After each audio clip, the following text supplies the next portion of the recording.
It's honestly one of the most incredible, fascinating, and fiercely controversial trajectories in the history of English football. Welcome to today's Explainer, where we're diving into the rise to stardom of Sol Campbell. Now, if you follow football, you already know the name. But if we look past the sensational headlines and all the noise, there's a truly incredible narrative here. It's a story about raw talent, immense pressure, and the kinds of choices that completely define a career. So we really have to ask, how does a player go from being the homegrown hero, the literal symbol of Tottenham Hotspur's future, to being branded Judas by the exact same fans who used to adore him? Well, this is the story of a high-stakes, incredibly dramatic collision between unwavering club loyalty and just immense personal ambition. Let's kick things off with Section 1, Finding Voice Through Football. Born in Plaistow, East London, to Jamaican parents, Campbell was actually the youngest of 12 kids. And his home life? It was incredibly strict. His father offered very little attention beyond discipline, which meant Campbell became highly isolated and quiet. He was basically a recluse in his own home, where space was super tight. But on the pitch, absolutely a different story. He transformed into this physical powerhouse who was remarkably composed on the ball. He just had this commanding presence that demanded your attention. His reality back then is perfectly captured in his own words. "I wasn't allowed to speak, so my expression was football." The game literally became his only outlet for communication. All of that pent-up energy, that deep need to just breathe and evolve, it was channeled entirely into his ambition out on the grass. And that intense drive showed up really early. By the time he was 14, he was one of only 16 young players scouted for the FA's elite school of excellence at Lilleshall Hall. Interestingly enough, he actually started his youth career at West Ham as a striker. But he ended up leaving their program after a coach made an offensive joke about the West Indies beating England at cricket. He just had this fierce independence about him. It actually took 2 whole months of persistent recruiting by Tottenham scout Lynn Cheesewhite to finally get him to join the Spurs youth team. And even then, he opted not to take the captaincy they offered him, just so he could singularly focus on developing his own game. Moving on to Section 2, Tottenham's new golden boy.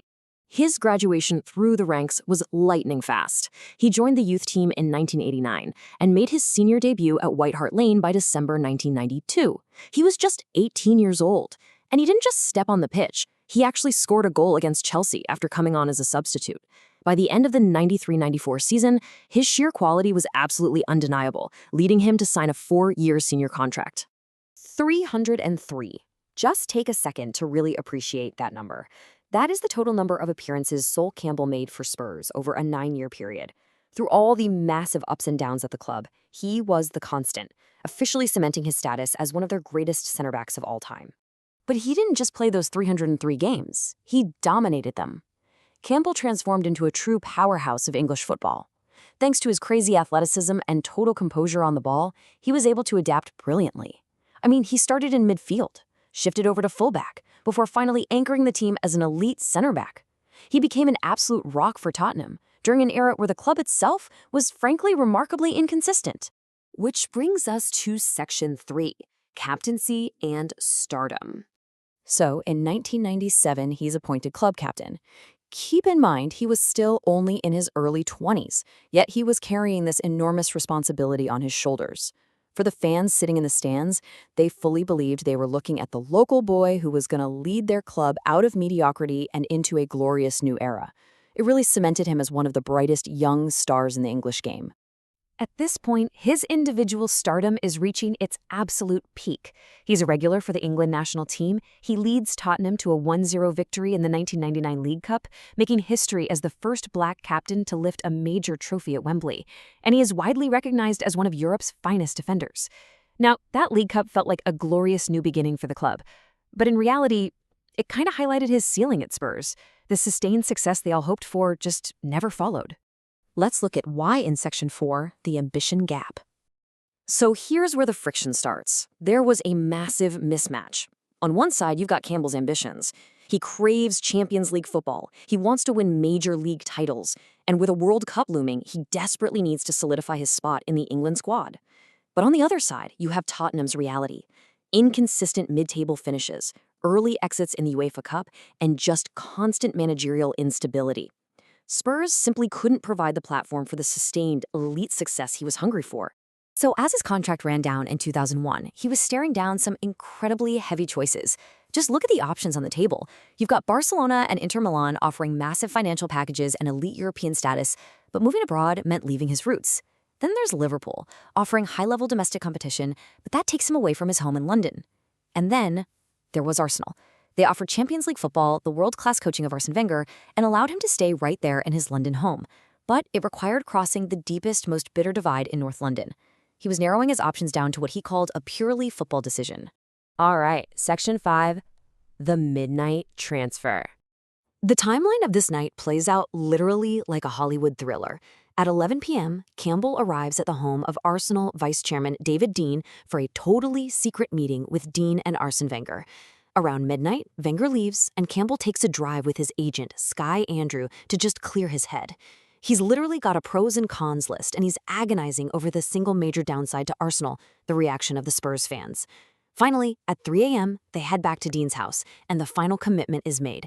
Before the sun even comes up, his future is committed to Highbury. Campbell later said this about that intense period. "I kept my head while other people around me were losing it."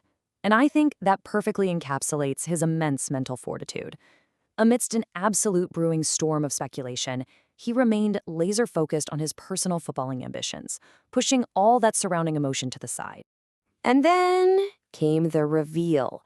Picture this. The media arrived at Arsenal expecting a completely routine press conference to announce the signing of goalkeeper Richard Wright from Everton. Instead, out walks Sol Campbell. The room was absolutely stunned. The ultimate local Spurs hero had just crossed the North London divide on a free transfer to their fiercest rivals. No one saw it coming. Let's wrap things up with Section 6, Legacy of a Superstar. The fallout, it was immediate and it was severe.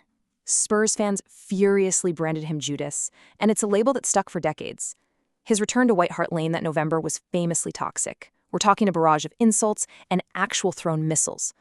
But if we look purely at the sporting perspective, which is exactly why he made the move, it yielded exactly the glory he desired. With Arsenal, he won 2 Premier League titles, 2 FA Cups, became a legendary Invincible during that crazy unbeaten 2003-2004 season, and he even scored in the 2006 Champions League final. However, we can't ignore that the personal toll was astronomical. Look at this reflection from his manager, Arsene Wenger, years later. In hindsight, I'm not sure if I would sign him again, bearing in mind the difficulties he faced. Wenger noted how stressful it was for Campbell, how he couldn't even go out to dinner freely in London because of the sheer anger directed at him. It truly illustrates the immense, often unseen cost of this kind of controversial stardom. Sol Campbell got the trophies, the medals, and the elite status he craved, for sure. But it cost him his peace and his relationship with the community that raised him. It remains one of the most compelling, complex realities of modern football. So I'll leave you with this to think about. When a generational talent outgrows their club, what is the true price of ambition and stardom?